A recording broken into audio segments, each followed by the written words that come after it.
I gave my whole life to my son. I worked day and night, hungry at times, but never let him sleep without food. I dreamed only of his happiness, and yet, in my old age, he left me in an old age home. This is my story. My name is Grace, and I am 74 years old. Today, as I sit by the window of this quiet room in an old age home, I find myself speaking to the silence, because silence has become my only companion. I watch the trees outside, their branches swaying gently in the wind, and they remind me of my own life, sometimes strong, sometimes weak, but always bending and moving with the storms of time. People who see me here probably think I am just another old woman waiting for her last days. But if only they knew the story behind these wrinkles, behind these tired eyes, they would understand that every line on my face is a testimony of love, sacrifice, and endurance. So let me tell you my story. I was not born into comfort. My childhood was not filled with toys, holidays, or abundance. I was the daughter of a struggling family in a small American town. My father passed away when I was young, leaving my mother with more burdens than she could carry. We lived in a little house with creaky floors and a leaky roof. I often remember nights when rainwater dripped from the ceiling into pots we placed on the floor. Yet despite the hardships, my mother taught me one priceless lesson. Life may take everything from you, but it cannot take away your ability to love and endure. I was a quiet child, but I was observant. I noticed how my mother worked 2 jobs just to feed us. Sometimes she would eat only a slice of bread so that I could have a proper meal. Watching her made me grow up faster than other children. By the time I was 12, I was working small jobs, babysitting, cleaning, helping neighbors, just to support my mother. I did not have the luxury of dreaming big, but I always dreamed of love, of building a family that would never know the kind of hunger and loneliness I knew as a child. That became my dream. Not riches, not comfort, not recognition, just to see David succeed, to see him stand tall in the world. And so I gave everything I had. The years flew by. My husband's health declined, and eventually I lost him. His death broke me, but I didn't allow myself to fall apart. I couldn't. David needed me more than ever. I became both mother and father to him. Every sacrifice, every struggle I bore silently. No one saw the tears I cried at night. No one knew the times I felt so weak that I thought I couldn't go on. But in the morning, I would wipe my face, put on a smile, and keep moving. By the time David reached high school, he was excelling in his studies.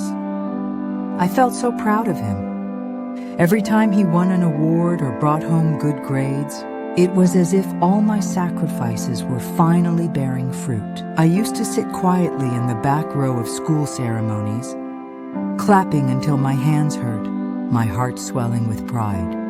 Sometimes other mothers would arrive in fancy clothes, with makeup and styled hair, but I would sit there in my old dress, my hands rough from work. Yet I never felt small, because when David walked up to receive a certificate, he looked at me first, and his eyes sparkled with love. In those moments, I felt richer than all the wealthy families around me. When he graduated high school, I cried like a child. I cried because I remembered all the nights of hunger, all the sleepless hours, all the times I had thought I couldn't make it. But there he was, standing tall in his gown, smiling proudly. David went on to college, and though money was tight, I worked even harder to support him. I never let him feel the weight of my struggles. He had enough to worry about. I wanted his only focus to be his future.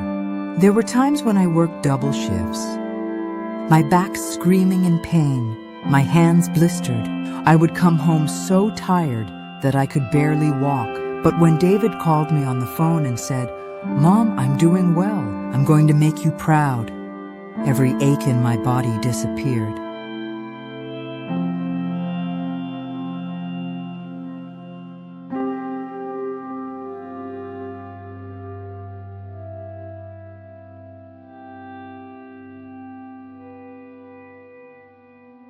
That was my joy. That was my reward. My life had become a single road with one destination, my son's success. I had nothing for myself, no savings, no luxuries, no hobbies. Just him. Everything was for him. And I never regretted it. Not once.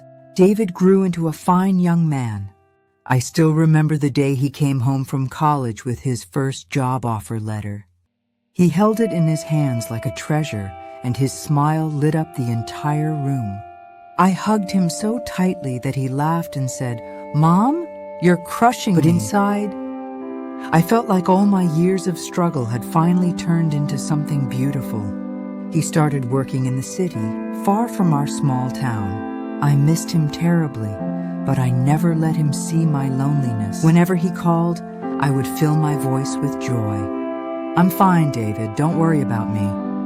Just focus on your work." I would hang up the phone and sit quietly, staring at the empty chair across from me at the dinner table. It used to be his place. I would place his favorite plate out of habit, then realize he wasn't there and put it back. It was a strange kind of emptiness, proud and painful at the same time. Time moved on, and David kept rising higher in his career. He started earning well, dressing sharp, meeting important people. When he came to visit me, he would bring gifts, expensive handbags, clothes, perfumes. I accepted them with a smile, but in my heart, I never wanted material things. All I ever wanted was his time, his company, his laughter echoing in my small house again. One evening, as we sat together, I looked at him and said softly, "David, do you remember when you promised to buy me a big house?" He laughed and said, "Oh, Mom, don't worry. Soon you'll have more than a house. You'll have everything you want." But I thought to myself, I already had everything I wanted the moment I held you as a baby. Then came the day he told me he had met someone special. Her name was Rebecca, and he wanted to marry her. My heart was filled with mixed emotions, joy for his happiness, and fear of losing the closeness we shared. But I didn't let my fears show. Instead, I hugged him and said, "If she makes you happy, then she makes me happy too." The wedding was grand, far more beautiful than anything I had ever imagined. I wore a simple dress, and I sat quietly among the guests, my eyes fixed on my son as he stood at the altar, exchanging vows. He looked so handsome, so confident. My heart swelled with pride, but a little corner of it ached, whispering, "He's no longer just mine." After the wedding, David moved into a new house with Rebecca. At first, he called often, inviting me over for dinners, checking if I was okay. But as months passed, the calls became less frequent. The visits grew shorter. I told myself it was natural. He had his own life, his own family now. Still, I couldn't help but feel the distance growing. Whenever I visited, Rebecca would smile politely, but I could feel an invisible wall. I tried not to intrude, to be helpful instead. I would cook, clean, fold laundry, just to feel useful.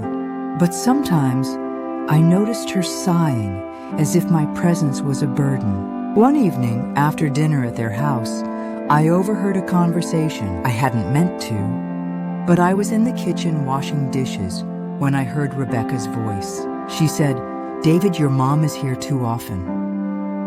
We need our own space." My heart froze. David replied softly, "I know, I'll talk to her." That night I went home in silence. I didn't cry in front of them. I never wanted to make him feel torn between us. But when I reached my little house, I sat in the dark, my tears flowing freely. Had my love, my care, my sacrifices turned into a burden? After that, I tried to visit less. I told David I was busy, that I was fine on my own. But inside, I felt an emptiness growing deeper. The boy who once clung to my hand now had little time for me. Years went by. David had children of his own, 2 beautiful kids, a boy and a girl. Oh, how my heart leapt the first time I held them. Their tiny hands, their innocent faces, it was like reliving the days when I first held David. I wanted to be part of their lives, to love them, to help raise them. And for a while I did, but slowly, even with the grandchildren, I felt Rebecca's disapproval. I noticed the way she looked when I gave them candy or told them stories at bedtime. One day she said, "Grace, they need a routine. Too much sugar, too many stories before bed. It makes things difficult." I smiled and nodded, but inside I was breaking. A grandmother's love was being measured, controlled, limited. David didn't see it, or maybe he chose not to. He was busy with work, with his growing responsibilities. Sometimes weeks would pass without a phone call. I would sit by the window, waiting, hoping to hear his voice, to hear him say, "Mom, how are you?" My body was getting older, weaker. My hands, once strong enough to carry the world for him, now trembled as I held a cup of tea. I didn't tell him about my health problems. I didn't want to burden him.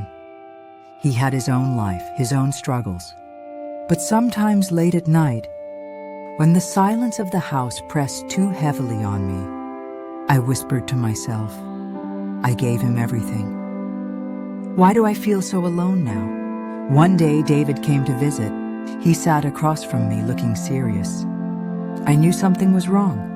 My heart beat faster. He cleared his throat and said, "Mom, Rebecca and I think it would be better if you moved into a place where you can be taken care of properly. You know, with nurses and other people your age." For a moment, I couldn't breathe. His words felt like knives piercing my chest. A place? Other people?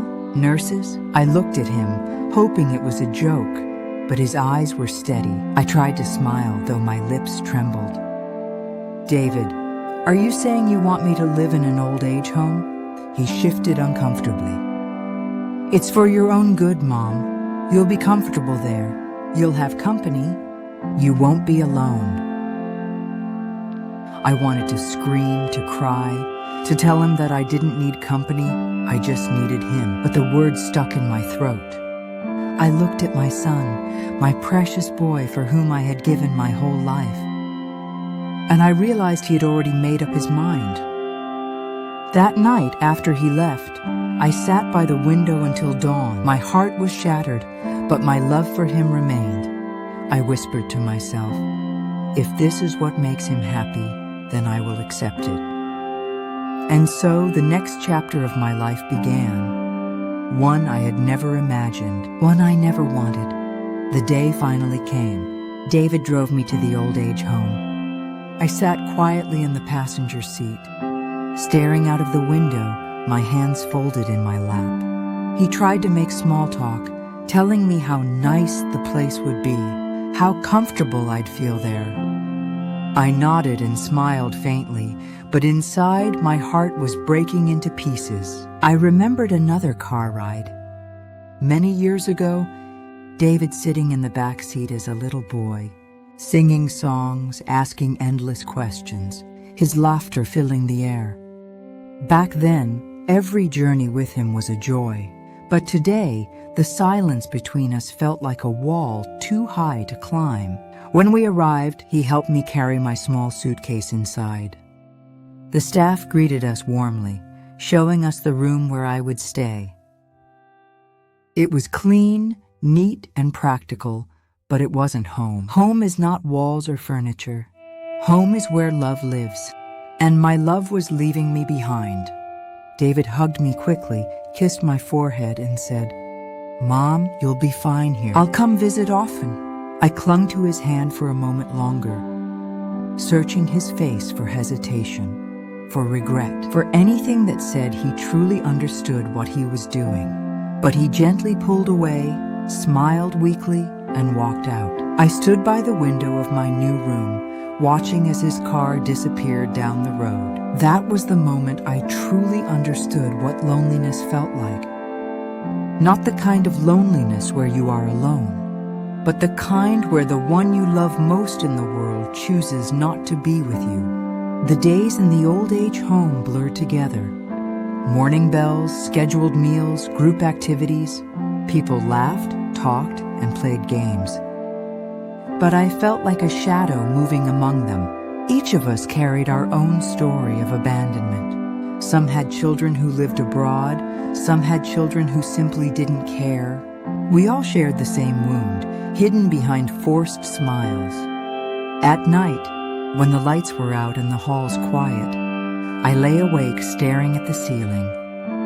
I replayed my life in my mind, the sacrifices, the struggles, the nights of hunger, the endless hours of work, the love that had fueled me. I asked myself, was it all in vain? Did I raise my son only to be left here? But then I would remember his childhood laughter, his little arms around my neck, his voice saying, "I love you, Mom," and my heart would soften. Because a mother's love is strange. It forgives even when it is broken. Sometimes the staff would find me sitting by the window whispering prayers. One young nurse asked me once, "Grace, what do you pray for?" I smiled and said, "For my son's happiness." She looked surprised. "Even after all this?" I nodded, especially after all this. A mother's heart doesn't stop loving. Even if it's crushed, it keeps beating for her child. Weeks turned into months. David visited occasionally, but not as often as he had promised. When he came, he brought flowers or chocolates, but his visits were short. He was always in a rush. I cherished every second, even as I saw him checking his watch, eager to leave. One day, he brought his children with him. My grandchildren ran into my arms, their innocent laughter filling my empty heart with light. I held them tightly, inhaling the sweetness of their presence, memorizing their little faces. Rebecca stood by the door, polite but distant. I ignored her coldness and focused only on the children. After they left, I sat in my room and cried. Not because of Rebecca, not even because of David, but because I knew these moments were fleeting. Someday, even my grandchildren might grow distant, just as their father had. My health began to decline. The nurses were kind, but kindness is not the same as love. I missed the sound of David calling, "Mom!" I missed the simple comfort of knowing I mattered to someone. One night, as I lay in bed, I felt my heart racing. I closed my eyes and whispered into the darkness, "Lord, I gave my life for my son. I asked for nothing in return but his love. Please keep him safe. Let him never know hunger or pain. Let him never sit by a window and feel forgotten as I do now." Tears streamed down my face as I prayed, but my voice was steady. Because even in my final prayers, it was never about me. It was always about him. Some of the other residents became my friends. There was Margaret, whose daughter never visited, and Henry, whose sons had moved away. We shared our stories in hushed voices, comforting each other. It was strange. So much love poured into children, and yet here we all were abandoned. One afternoon, Margaret said to me, "Grace, do you ever regret it, giving so much of yourself for your son?" I thought for a long moment, then shook my head. No, love is not a transaction. It's not about getting back what you give. I loved because it was my purpose. Even if I end up forgotten, I don't regret loving. She looked at me with tears in her eyes. "You're stronger than I am." But I wasn't strong. I was just a mother. As the seasons changed, so did I. My body grew weaker, my steps slower. But my heart never stopped beating for David. Sometimes I would write letters to him, telling him about my days, about how much I missed him. Most of those letters remained unsent. I kept them in a drawer by my bed because deep down, I knew he wouldn't have time to read them. One evening, as the sun set and painted the sky in shades of gold and pink, I sat by the window and whispered, "David, my love for you will never end. Even when I'm gone, it will remain with you, like a shadow that never leaves." And in that moment, I felt peace. Because despite everything, the loneliness, the abandonment, the pain, I realized something profound. My life had meaning.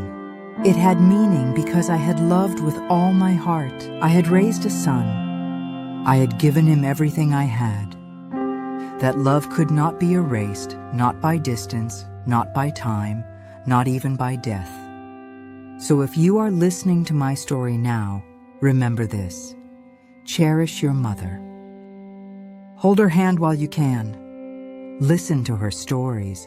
Even if you've heard them 100 times, give her your time, your presence, your love, because one day, when her chair is empty and her voice is gone, you will realize that no one on earth will ever love you the way she did.